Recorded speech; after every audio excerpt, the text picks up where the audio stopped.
a 4x4 challenge.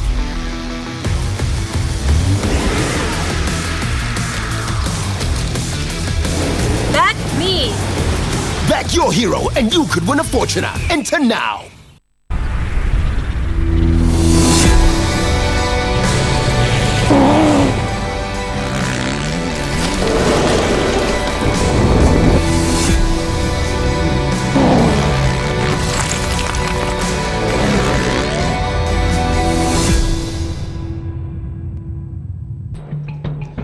This is the Dakar Series China Rally.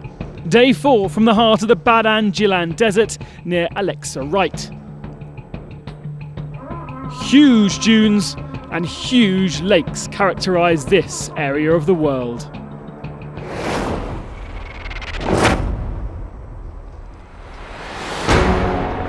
The size of the dunes has been one thing, but the navigation also caught out many of the best of the world yesterday. The first cars on the road were lost on the way to Alexa Wright, struggling to discover a waypoint at kilometre 35. But what are waypoints? A waypoint is used for two reasons: to indicate the mandatory way to follow in a roadbook, and also to control the competitor's route. It's a guide and a control. And how do they work then? And how do competitors know where they are?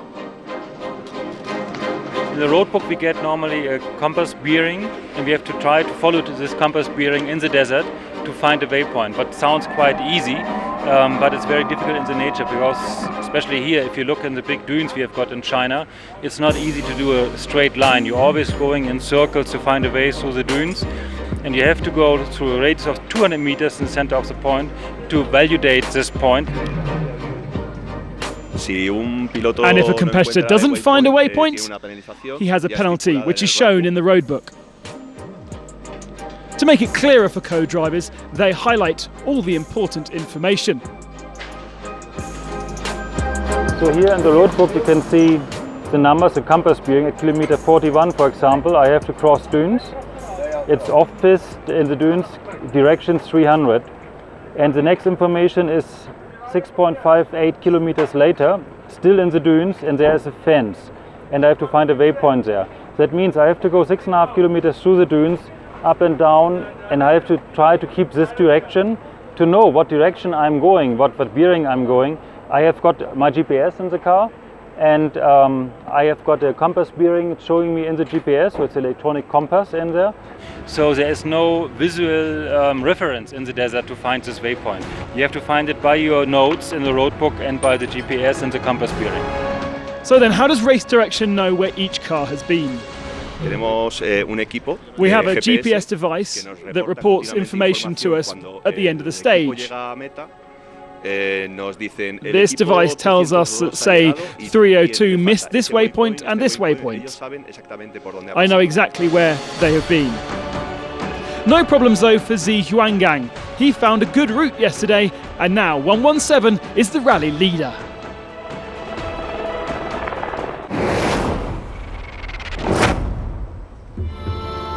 As cars left the stage, one was left in the bivouac.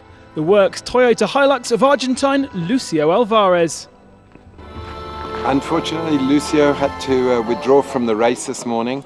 Yesterday he took a big hit in the dunes, a very high impact, more than 6G on the data logging. And then last night we took him to the doctor. He was feeling a little bit dizzy, and then during the night it got worse. So unfortunately Lucio decided that he has to withdraw from the race. Stage 4 will be the longest competitive stage so far, 90% dunes. It'll be a huge challenge for all close to the Beetaloo Mountains.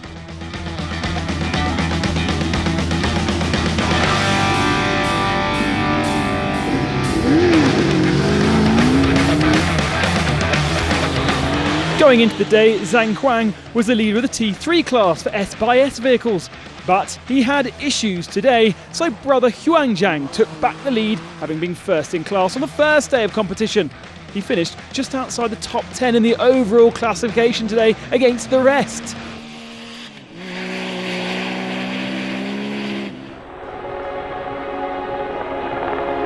These dunes are known to be the longest in the world. They simply look like mountains. In the open class and fifth on the day, Su Baiyong was the best buggy running to the American score regulations. No restrictor for these beasts, designed for the Baja 1000. Su is their overall leader. An up and down week for Liu Feilong, part of Team Hanwei. He was third on stage 2, but dropped an hour yesterday and picked up a penalty on day 1, so today he was fourth.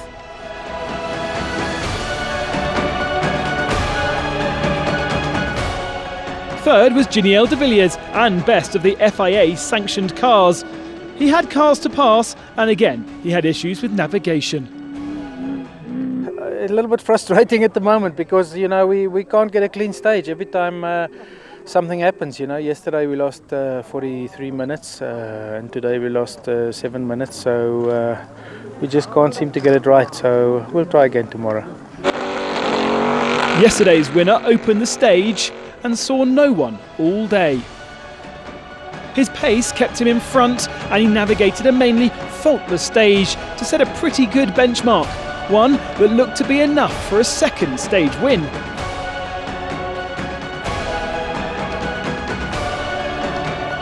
That was until the nightclub Nissan pulled into the stage end.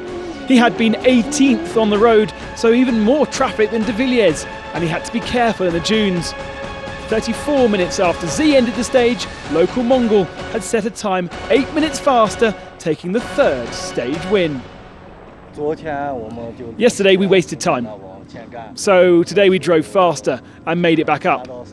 We're really glad. Tomorrow I will try to be fast, I will try to get closer to the overall lead, and if not, we'll just stick to our pace. A big win over de Villiers for Aragol today, putting him firmly in the race for the inaugural China Rally victory. Z is still the leader, and his lead is similar to the day before, but now it's Aragol in second and de Villiers in third. Han, the biggest loser, dropping to fourth.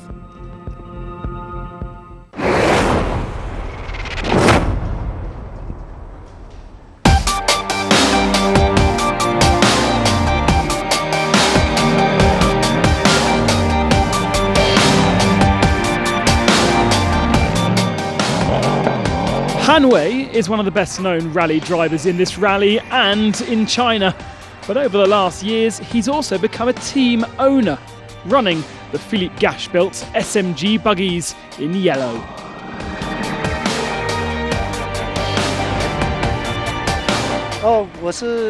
These cars are built by me in cooperation with SMG, and I guess we're in charge of logistics. I wouldn't say I'm the boss, I just offer a service to all of my clients. Those services include creating a full team to service and run the 6 yellow machines and get them to the events. Quite a challenge when you have your own car to drive as well. I prefer the job of driver. I don't really like being the boss, because that's really very tiring being the boss. You have to take care of everything and everybody and make a good result in competition, and make sure, of course, the team is happy. It's really challenging. I keep changing between driver and manager, and me, that's the hardest thing.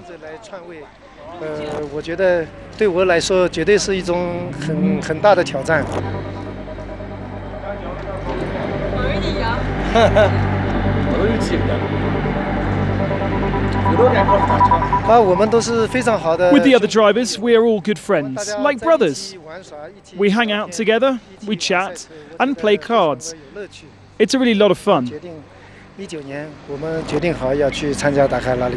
decide to go to the Dakar in 2019.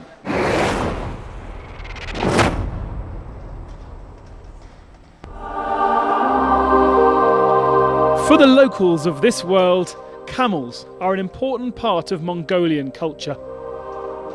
In the region, the Baktrikan camel is the only wild animal of the desert, but the double-humped mammal is also domesticated for caravans along the Silk Road.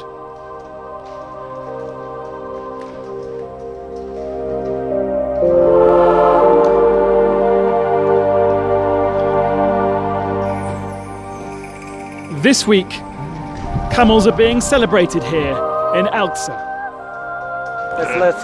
I come here to participate in the Nadam festival from very far away. It's part of my culture.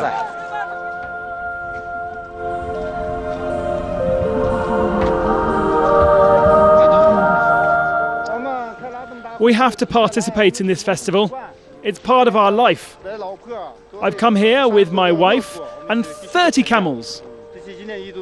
The festival is once a year. It's a Mongolian festival with lots of history. I came here with my family. I was the first to arrive, and now we're heading off to the race to see which camel is best.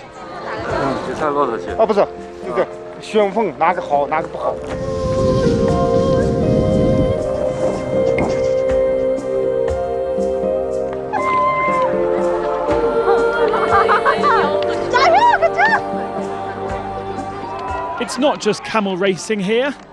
The Mongols have a very unique culture dating back for centuries, and all of them are celebrated at the Nadam. Wrestling, that is one of the 3 Mongolian arts, along with horse riding and archery.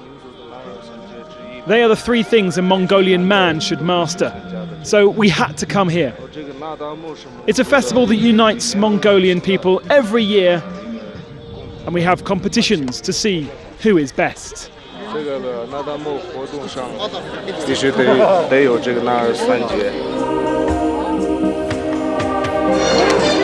This year, the festival has even attracted some international interest. My name's Alex Knight. Okay, where are you from? Australia. We've been invited to attend an international camel conference here in Elxa province, and so that linked into this festival. So awesome to be here from us. An incredible voyage of culture here in Inner Mongolia.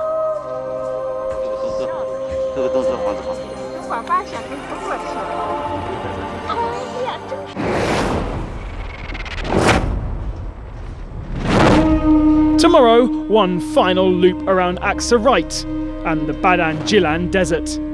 Slightly longer than today, but those huge dunes and huge lakes will be dreamed of overnight.